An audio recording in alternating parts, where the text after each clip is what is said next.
સ્વામી મહારાજની જય. સ્વામિનારાયણ હરે.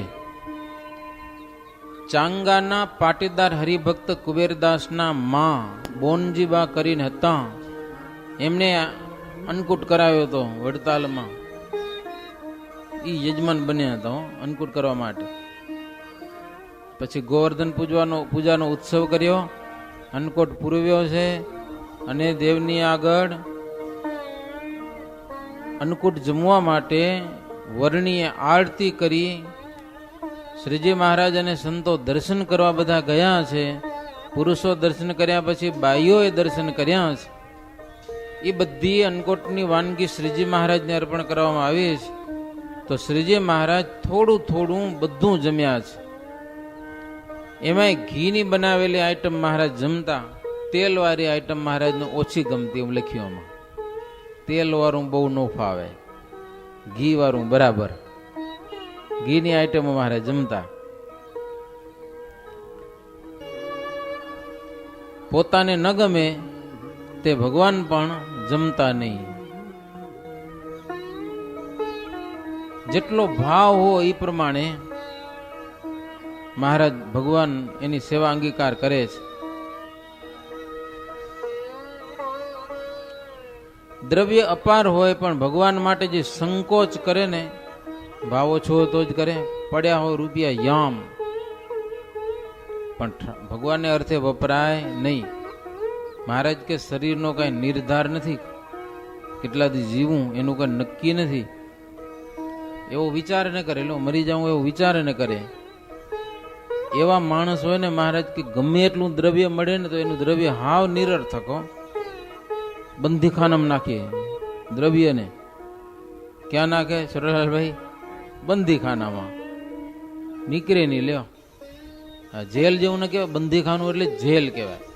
માણસની જેલમાં નાખો તો કેમ થાય? એમ મહારાજ કે ન પોતે વાપરે, ધર્મ અર્થે પણ વાપરે નહીં. જેટલા પૈસા મળે એને બંદીખાનામાં નાખે. હવે બંદીખાનામાં રહેલું દ્રવ્ય પડ્યું રહેવાથી અંદર ને અંદર રડે છે એમ લખ્યું. દ્રવ્ય રડે, એને કઈ કન્વર્ટ તો થવો જોઈએ ને અવર જવર. તમને કોઈક રૂમમાં પૂરી જ રાખે તો મજા આવે? આવા જવા તો ખબર ને ક્યાંક. એટલે દ્રવ્ય રડે મહારાજ કે અમે. અને જો ભૂમિમાં પડ્યું હોય, પેલી જમીનમાં દાટતા, ભૂમિમાં પડ્યું હોય તો સાપ દે કે મને દાટી જ મૂક્યું. હેલો, ના કોઈના ઘરે જવા જડે, કોઈની પાસે નહીં, કાંઈ નહીં.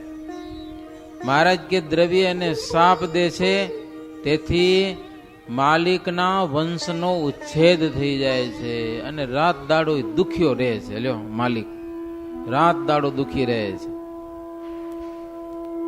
અને જેને નિમિત્તે દ્રવ્ય જીવતા સુધી ભેગું કર્યું હોય એને નિમિત્તે ખર્ચાય નહીં હો. ન ખર્ચો કરી શકે લોભી માણસ, અને એમને મરી જાય. હવે દ્રવ્ય એનો માલિક કોઈક તો થાય કે ન થાય? દ્રવ્યનો માલિક કોઈક થાય. પછી મહારાજ કે હવે ઈ દ્રવ્યનો જે માલિક થયો છે ને એની પાસે ઈ કંઈક રૂપ લઈને ખાવા જાય. લ્યો, બીજો જન્મ લઈને, અને ત્યાં જઈને નુકસાન કરે. પોતાનું દ્રવ્ય હોય ને એ બધું ખર્ચાવે, ત્યાં જઈને પૂરું કરે. ઈ લેણા દેણી કઈક કે છે ને, એવું કઈક શું કહેવાય એને, માંગણું. અમે એમ લખ્યું, એને આધીન થઈ અને માંગણું દ્રવ્ય પૂરું કરે. ક્યાં? લગભગ સારંગપુરમાં કાઠીને ત્યાં છોકરાનો જન્મ થયેલો. છોકરો એકનો એક, સમજા ને, પણ નુકસાન બહુ કરે ઘરમાં હો. દૂધની તપેલી ભરી હોય તો ઠેબે ચડાવતો જાય મારો. કાંઈ કામ બીજું કાંઈ ન કરે. ઘી પડ્યું હોય તો એને લત મારીને ઢોરી નાખે. નુકસાન કર્યા જ કરે. એમ કરતા કરતા 17-18 વર્ષનો છોકરો થઈ ગયો, નુકસાન જ કરે, કાંઈ કામ ન કરે. હવે આ કેવું કે ને, ગોપાળાનંદ સ્વામી આવ્યા ગામમાં, એટલે છોકરાના બાપે કીધું, સ્વામી હવે વાત આમ તો કીધા જેવી નથી, કેવાય નહીં ને હેવાય નહીં એવી વાત છે. હોય તો કેવી એટલા જ આવે, આવો ને, ન કેવું તો આવે નહીં ને. એમ શું છે સ્વામી? બોલો ને. તો કે સ્વામી મોટું એક સંકટ છે. શું? તો કે એકનો એક છોકરો પણ ઘરમાં નુકસાન જ કરે છે. ગમે તે તોડી નાખે, ફોડી નાખે, ભાંગી નાખે. તેથી માટીના વાસણ એને લતું મારતું જાય, તોડતું જાય. બસ પાછું વળી બોલવું, જોજો જોજો વેરાણું કે લ્યો. ઘરમાં એમ કે પાછું જોજો આ ઢોરાણું કે.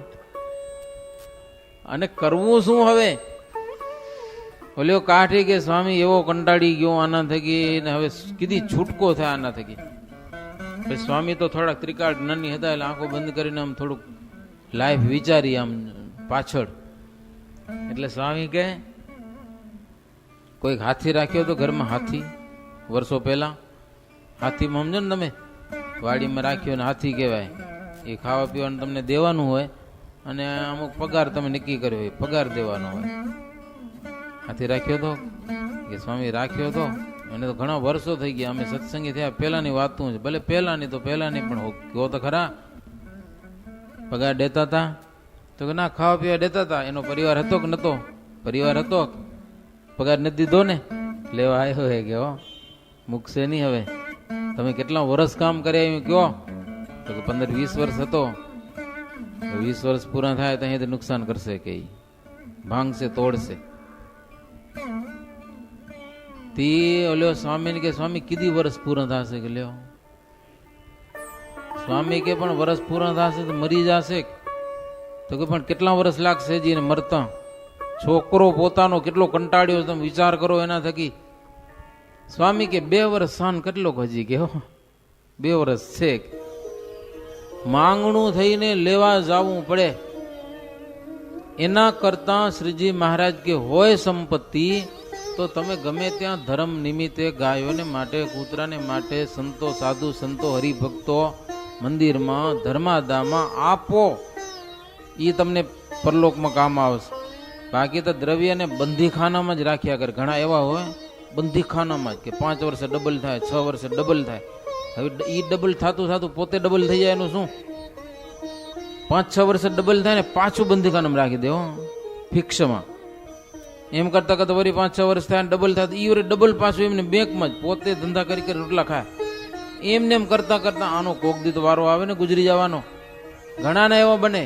તો મહારાજ આજે વાત કરી વડતાલમાં કેટલાક માણસો આવા હોય બિચારા દ્રવ્યને પૂરી રાખે, દાટી રાખે, ઈ સાપ દે કે સમજા ને, એને થોડીક કન્વર્ટ કરો દ્રવ્યની. હાવ તમે બંધીખાનામાં રાખો નહીં. તો મહારાજ કે જેને માટે પોતા માટે જ ભેગું કર્યું હોય, ઘેટા થઈને ખાસું ખાસું ખાસું મરી જાય. લ્યો ઓલું એમને ક્યાંક રહી જાય. એમ શ્રીજી મહારાજ વાત કરી. જમતા જમતા મહારાજ આવી વાત કરી. ભક્તો બેઠા હોય ને, અન્નકૂટ જેવો થાળ ભર્યો હતો ને, એટલે મહારાજ કે યજમાનનો ભાવ જબરો છે. ભાવ ઉપર મહારાજ આટલી બધી વાત કરી. જમી લીધું. જમ્યા પછી શ્રીહરિ સંતની પંક્તિમાં પીરસવા પધાર્યા છે. એ બધા સંતોને જમાડ્યા. પ્રથમ સંતોને બેહાર્યા પાટ ઉપર. મહારાજ આવ્યા છે હજી પીરસવા. પ્રથમ તો મહારાજ આવીને બેઠા. સંતની પંગત થઈ હતી ત્યાં. યજમાન બેનના બધા ભાઈઓ હતા, એ આવ્યા. મહારાજનું પૂજન કર્યું, પછી સંતોનું પૂજન કર્યું, અને પછી મહારાજ સંતોને પીરસ્યું છે, અને પછી સંતો બધા જમ્યા છે. એમ કરતા કરતા સાંજનો સમય થયો. ગોળીના પદ ગાયા, આરતી ધૂન, સંતો કીર્તન ગાવા લાગ્યા. મધ્યરાત્રિ સુધી ભજન કીર્તન ગાયા. બીજે દિવસે ભક્તજનો બધા પોતપોતાને ગામ જવા માટે ચાલતા થયા. પોતપોતાનું ભાથું સાથે લઈને ચાલે ને, બધા ભાથું જ લેવું પડે. મુક્તાનંદ સ્વામી કહે છે, હે ઉત્તમ રાજન, મંદિરના કામ શરૂ થયા પછી શ્રીજી મહારાજ જેટલા સમૈયા કર્યા, અને એ સમૈયામાં ત્યાગી ગૃહી ભક્તોને નિત્ય 5-5 ઈંટો લાવવાની આજ્ઞા કરી હતી. ગમે ત્યાં હોય ત્યાંથી 5-5 ઈંટો ઉપાડી આવવાની, અથવા તો ઘરેથી લઈ આવવાની. 5 ઈંટોમાં શું વાંધો એક જણાને, સારામાં સારી. અને જ્યારે ઉત્સવમાં આવે ત્યારે લઈ જવાનું. વારે વારે કેવું ન પડે. મહારાજ કે ખબર હોય અહીંયા કને મંદિરના કામ ચાલુ છે, ઈટું લઈ આવે. અને સેવાનું શ્રીજી મહારાજ બહુ દુર્લભપણું સમજાવતા. અને ખુદ શ્રીજી મહારાજ પણ જ્યાં ઈંટોના ઢગલા હોય ત્યાંથી 5-5 ઈંટો પોતે માથા ઉપર ઉપાડી આવે અને સેવાની મહત્તા બતાવતા હો. મંદિરની સેવા કરો, મોટો લાભ છે. એમ કરતા ભાઈ બીજને દિવસે શ્રીજી મારે સભામાં બેઠા અને પછી બોલ્યા કે અમદાવાદમાં હરિભગતની સહાયથી મોટા મંદિર થયા ગયો અને હરિભક્તો પણ પોતાનું માન્યું એટલે આ બધા કામ થયા, નહીતર કામ થાય નહીં.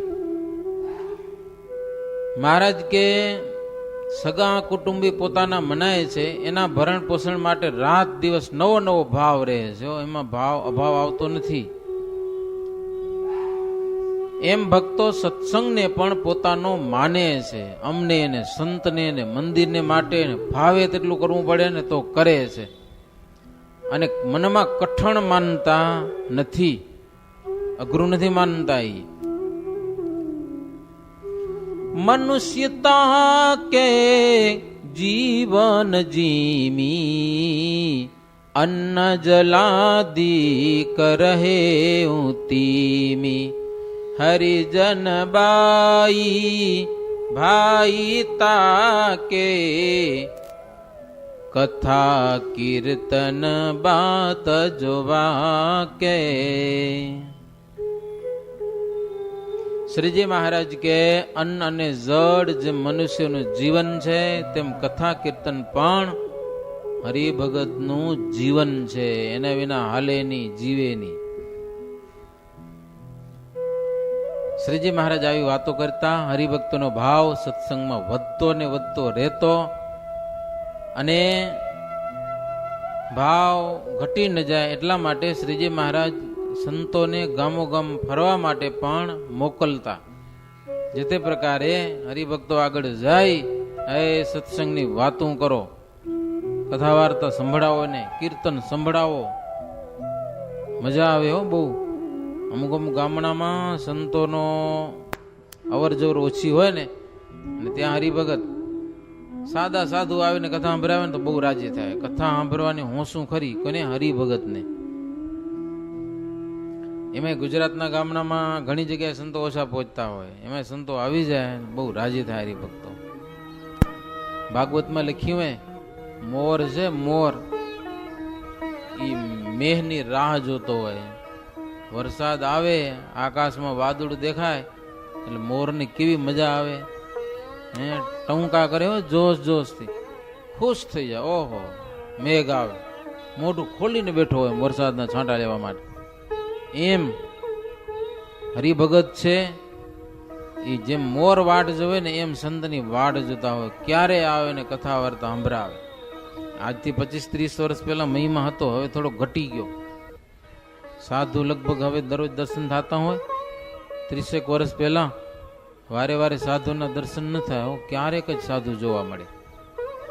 ભુજની બાજુના ગામડા વાળા પણ વર્ષમાં 2 થી 3 વખત ભુજ માન જતા હોય. તો વિચાર કરો, હવે દરરોજ ઉભા હોય મારે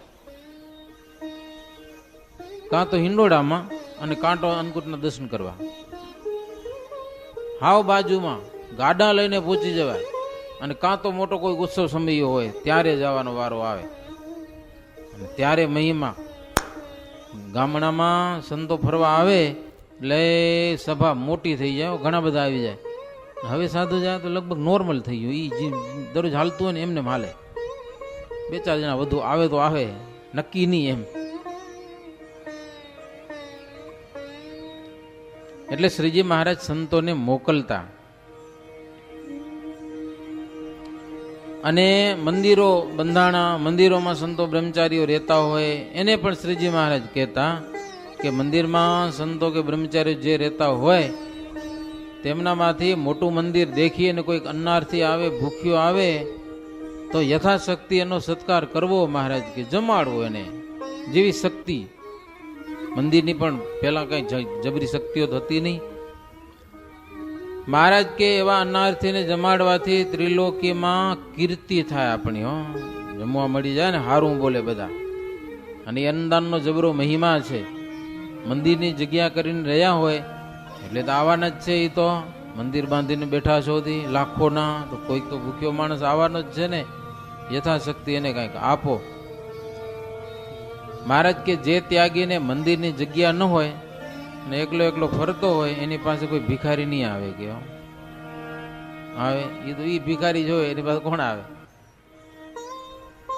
આ સાધુ કે ગમે તે જશે ને આની પાસે માગશે. શું કામ? આ મોટી સંસ્થા વાળા પણ ભિખારી બાવા આવે છે એ માગવા આવે. લ્યો એની પાસે કોઈ માગશે અમને કંઈક આપો. મહારાજ કે જેની પાસે અનાદિક વસ્તુ કાંઈ ન હોય ફરતા હોય એની વાત નથી, પણ મંદિરની જગ્યામાં રહ્યા હોય ત્યાં તો માંગણા આવશે. અને એવા કોઈક માણસો હોય, કોઈક ભૂખ્યો માણસ દેખાય તો કે જાઓ મંદિરમાં જાઓ જળશે કાંઈક, તો એને મંદિરમાં હલાવે, બીજે ક્યાં હલાવે ગયો? અને એવા અભ્યાગતની જે સત્કાર ન થાય તો જેવું તેવું બોલે મારા પછી બૂમો પાડે કે. મહારાજ કે અભ્યાગતને થોડુંક તો સમજવું જોઈએ, મંદિરમાં કાંઈ ધાનના કોઠાર ભર્યા નથી તમારે માટે એમ. જો આવો અને પ્રેમથી મળે તો લઈ જાઓ, કદાચ ઘણી વાર ન પણ હોય તો રાજી રહેવું પડે. ઘણી વાર અમુક યાત્રાવાળાના ફોન આવે સમજ્યા ને 12 વાગે કે 15 જણા છીએ, હવે અહીંયા બધું ખલાસ થઈ ગયું હોય અને પછી કે હવે અહીંયા પહેલેથી કીધું તો બનાવી રાખ્યું તેમ. ભાઈ જો ન જડે ને તો માઠું લાગ્યો, જ્યાં ત્યાં વાતો કરે પાછા. પોતાનો દોષ આજે કોઈ જોતું જ નથી. પેલા તમે નક્કી જ હોય તો અગાઉથી ફોન કરી દો તો કંઈક સગવડ તો રાખે ને, પણ એ નહીં. અમને કેમ ન દીધું ખાવા, પછી ગમે ત્યાં પહોંચે ને ગમે ત્યાં વાતું કરે પાછું. મહારાજ કે એ સત્સંગની રીત નથી કે વ્યવસ્થાનો કાંઈક થોડોક તો વિચાર કરવો જોઈએ. તમારા ઘરે કોઈ 15 માણસો આવી જાય તો તમે જમાડી શકો? ન જમાડી શકાય ને. વહેલેથી કીધું તો રસોઈ ભેગી બની જાય. 12 વાગે આવીને કોઈ કે બનાવો 15 જણાનું તો અઘરું તો પડે. ભલે બહુ વાલા મહેમાન આવ્યો તો બનાવો, કદાચ 12 વાગે આવે તો કલાક 2 કલાક તો બનતા લાગે, તો પછી એ ટાઈમ તો લાગે ને, મજા ના આવે કહેવાને એટલું. એટલે મહારાજ કે અભ્યાગતુએ પણ થોડોક વિચાર તો કરવો.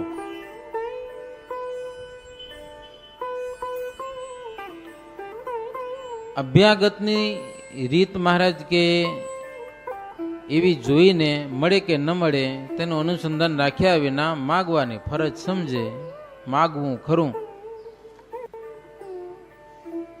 અને ભગવાનમાં પ્રેમ રાખે, ન મળે તો પણ ક્રોધ ન કરે. એવી રુચિવાળા અભ્યાગત હોય ને એને મહારાજ કે અમે ગરીબ અભ્યાગત સમજી. બાકી તો તોફાની બહુ હોય માયો, વાત જવા દો, એને ગરીબ ન કહેવાય. મીઠા વચન બોલનારાનો સત્કાર થાય છે, ક્રૂર બોલનારનો સત્કાર થતો નથી. કદાચ આપણું સ્વાગત ન થયું ને તો બોલવું મીઠું મહારાજ કે તો બીજી વાર તો થાય, નહીતર બીજી વાર આવવા ન દે પાછા જેમ તેમ બોલો તો. એટલે મીઠું બોલવામાં ફાયદો છે. કદાચ એકવાર નથી તો ન જ થયું, હાલો જેમ તેમ બોલવામાં ફાયદો નહીં. મીઠું બોલવું મહારાજ બધાને એમાં વિચારવું. મહારાજ કે તમે સૌ સંતો છો, મંદિરમાં અનાજના કોઠાર ભરાય એટલે હવે તો તમે ગામો ગામ જઈને તમારે વાતો કરવી પડશે ધર્માદાની, ત્યારે થશે. લોકોને ખબર નથી કાંઈ, શરૂઆત કરવી હતી ધર્માદાની. મહારાજ કે આ લક્ષ્મીનારાયણ દેવનું મંદિર છે, બહુ મોટું છે. તમે વાતું કરશો ગામો ગામ તો લોકોને જેવી શ્રદ્ધા હશે એ પ્રમાણે આપશે, જેવી શ્રદ્ધા. અને પેલું તો મહારાજ કે ગામમાં આગેવાન હોય ને મોટા એને વાત કરવી, અને એ ગામના માણસોને વાત કરે કે તમે એક જણાને કેટલાને કહેવા જાશો. પેલા આગેવાનને બોલાવી એને ભગવાનની વાતો સંભળાવી, ભગવાનનો મહિમા સમજાવી, ભગવાનના મંદિરનો મહિમા બધું કરવાનું. ભાઈ રોટલો માગવો હોય તો બધું કરવું પડે ને. અને પછી આગેવાન ગામના માણસોને કહેશે ને તો સારું થશે. કે એમ મહારાજ એક ધર્માદાની રીત શરૂ કરે છે. પછી મહારાજ કે ગામો ગામના ભાઈ ભાઈના અંતરમાં જેવો ભાવ હશે એ આના ઉપર જણાઈ આવશે. દેવનો ભાગ કાઢશે ને તો એના ઉપર ભાવની ખબર પડશે. મહારાજ કે ભાવ કેટલો છે. કરોડપતિ હોય પણ ધર્માદો ન આપે તો સમજવું કે એના ભાવમાં કાંઈક ફરક છે કે ચોખ્ખો ભાવ દેવ પ્રત્યે નથી એને. મુક્તાનંદ સ્વામી કહે ઉત્તમ શ્રીજી મહારાજના કયા પ્રમાણે સંતોએ કર્યું. પછી તો એ આજુબાજુના ગામડામાં સંતો ગયા બે બે ત્રણ ત્રણ સંતો ફરવા માટે. ગામના મુખીને વાત કરી કે આવી રીતે વાત છે, અને શ્રીહરિના સંત દેખીને બધા રાજી થયા. હો, શું કામ રાજી થયા ખબર હે?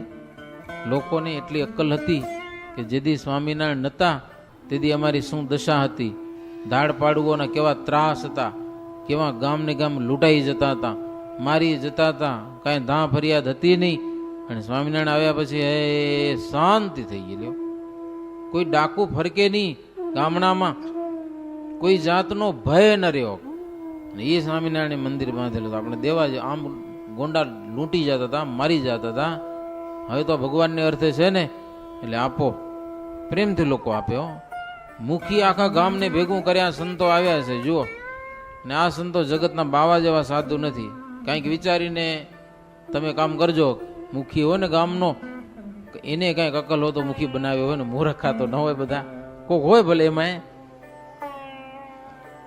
એટલે મુખી ગામને ભેગું કરે અને કે આ સંતો આવ્યા છે સ્વામિનારાયણના, જેને કારણે આપણે બધા સુખી થયા છીએ. હે હરીફરી છે, કામ ધંધા કરીએ છીએ કોઈ પણ વગર ટેન્શને. અને સ્વામિનારાયણ ભગવાને મોટું મંદિર બંધાવ્યું છે વડતાલમાં, અમદાવાદમાં, જ્યાં જ્યાં પરંગણાના હોય ઈ. હવે ઠાકોરજીને માટે કાંઈક ભાગ કાઢવાની આ સંતો વાત કરે છે.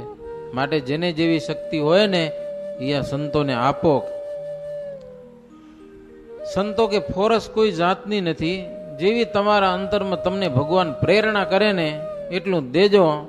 અમારે દેવના કોઠારમાં થોડુંક અનાજ હોય તો ભૂખ્યા કે ગરબા જી આવે એને અમારે જમાડવા થાય. બાકી સંતો બ્રહ્મચારીઓ જે સેવા કરતા હોય એના થાળ થાય, ભગવાનના થાળ થાય. જી હોય બાજરી, ડાંગર, કોદરા, જુવાર, બાવટો, જી હોય ભાવથી આપજો, કે જોરે નથી જોતું અમારે ઘરો. જાકે ભાવહી હોવે જીનકુ, ભાવહી કરી કે દેના તિનકુ. યહ સંત દૂજે સંત હિતા में रात दिना फरक रहया में. મુખી કીધું જગતના બીજા સાધુ અને આ સાધુ એમાં રાત દિવસ જેટલો ફરક છે. કે આ સાધુ એવા છે કે કોઈ જાતની અનીતિ રાખતા નથી, નીતિવાળા સાધુ છે. આપની આગળ આવશે તો ભગવાનની વાતો સંભળાવશે, એ આપણા બધાના કલ્યાણ થશે. માટે તમે યથાશક્તિ દેજો આ સાધુને. નીતિને ધર્મમાં માનવા વાળા છે. આ બધી વાતો થઈ એટલે ગામના માણસોને ભાવ તો જાગે. નીતિમાં ને ધર્મમાં માનવા વાળા માણસો હતા ને, એ મંડાવ્યું. હો, કોઈ કે મણ ને 2 મણ ને મણ અનાજ ઘણા મનાવ્યું છે, એનાથી વધુ કેટલાક મનાવ્યું છે. ભાવ પ્રમાણે બધા આપ્યું. પછી તો મંદિરમાં પહોંચાડવું પડે ને. પોતાના ઘરના ગાડા ભરી અને દિયા. હો, વડતાલ મંદિરમાં કે અમદાવાદ વાળા છે અમદાવાદ મંદિરમાં પોતાના ગાડા ભરીને. ધર્મમાં તો જાતે દેવા જવો પડે ને. નાનપણમાં અમે ગાડા લઈને ગયા, મને સાંભળે છે લ્યો.